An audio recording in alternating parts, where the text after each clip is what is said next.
আমার বয়স 22। আমি একজন মেয়ে। ইন্টার পাস করার পর আমার অ্যারেঞ্জ ম্যারেজ হয় 4 বছর আগে। আমার স্বামী তখন প্রাইভেট ইউনিভার্সিটি থেকে ইঞ্জিনিয়ারিং পাশ করে 50,000 টাকার চাকরি করত। তার পরিবার আমার পরিবারের মতো নিম্নবিত্ত হলেও তার শিক্ষা ও চাকরির জন্য যথেষ্ট সচ্ছল, যা আমাদের জন্য ছিল সোনার হরিণের মতো।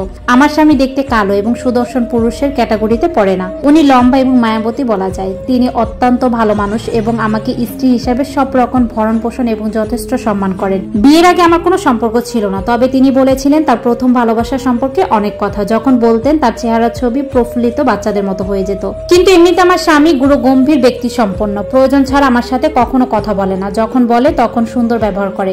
ভালো রান্না করলে বলেন খাবার ভালো হয়েছে। কোথায় দাওয়াতে যেতে হলে যদি পোশাক ভালো না হয় বলেন অন্যটা পরে এটা ভালো না। এই এতটুকুই। আমি দেখতে ফর্সা এবং এভারেজ চেহারা এবং খাটো। তিনি প্রচুর পরিশ্রম করেন স্কিল বাড়ানোর জন্য। তার ফলস্বরূপ 7 মাস আগে তিনি ঢাকায় এক প্রাইভেট সফটওয়্যার কোম্পানিতে চাকরি পেয়ে যান। বেতন কয়েক লাখ টাকা। আমাকে নিয়ে ঢাকায় শিফট হন।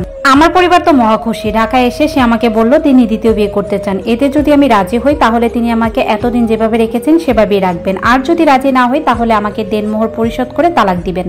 একথা শুনে আমি স্বাভাবিক রাজি হইনি। দুই পরিবার সালিশ বসে। সালিশে তিনি বলেন দ্বিতীয় বিয়ে করা তার অধিকার, শরীয়ত ও আইনসম্মত কোনো অন্যায় না। তার দিক থেকে সে পরিষ্কার থাকায় আর আমিও নিরুপায় থাকায় আমি রাজি হয়ে যাই। রাজি হওয়া ছাড়া উপায় নাই। আমি আমার পরিবারের কাছে একরকম বোঝা।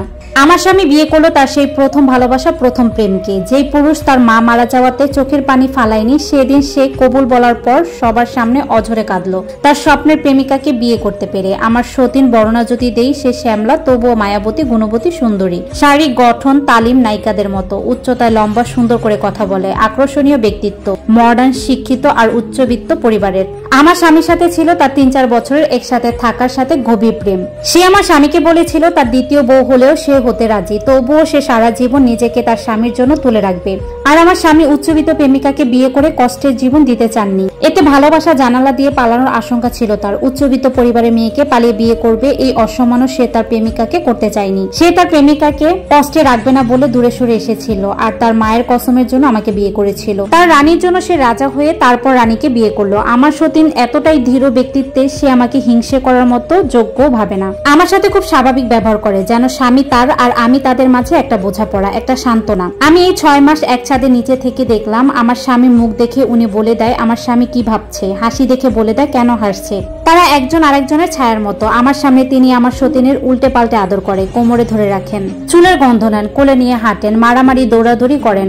আর আমার সতীন এমন ভাব করে যেন আমি তার ননদ বা বান্ধবী। তাদের মধ্যে চমৎকার বোঝাপড়া। আমার স্বামী সবকিছুতে তার প্রেমিকার পরামর্শ নেন আর সেও খুব বুদ্ধিমান, তার সব কথায় বোঝা যায়। আমার স্বামী বিগত 4 বছর যাবত শুধু আমার হক বা চাহিদা মেটাতে আমার সাথে শারীরিক সম্পর্ক করতে। এটা বুঝতে পারি তার প্রেমিকার সাথে তার অন্তরঙ্গতা দেখে। আমার সতীন যখন নিজ থেকে বলে আমার রুমে যেতে, তখনই তিনি আসেন, শারীরিক সম্পর্ক করে চলে যান আর সারা রাত সতীনের কাছে থাকেন। আমার সতীন পাগল আমার স্বামীর জন্য। এক রাত একটু দেরিতে গেলে যতক্ষণ না যায় উনি, আমার সতীন ঘুমায় না, ছটফট করে। আমার স্বামী সকালে 5টার জায়গায় 2টা চুমু দিলে আহ্লাদ করে। তাদের শারীরিক সম্পর্ক চরম মাত্রায় হয়। আমাকে ইচ্ছাকৃত দেখিয়ে কিছু না করলেও তারা একসাথে শাওয়ার নেয়। আমার সতীন চেয়ে চেয়ে গলায় বুকে দাগ করে নেয়। আমার স্বামী তাকে সারাদিন কত আহ্লাদে যে আদর করে, শুধু সপ্তাহে 2 থেকে 3 দিন গড় হিসাব করে আমার সতীন বলাতে স্বামী আমার রুমে আসে। তবে আমার ভরণ পোষণ সব চাহিদাই তারা পূরণ করে। কিন্তু আমার স্বামী শুধুই আমার স্বামী আর আমার সতীনের প্রেমিক স্বামী। আমার স্বামী সম্পূর্ণ এক অন্য মানুষ। তাদের দেখে মনে হয় একে অপরের জন্য সৃষ্টি। তাদের ইচ্ছা ছিল দেশ বিদেশে ঘুরে বেড়ানো, কিন্তু আমি মনে হয় গলায় কাটা। এখন আমি কি করব? আমার কি ডিভোর্স নেওয়া উচিত হবে?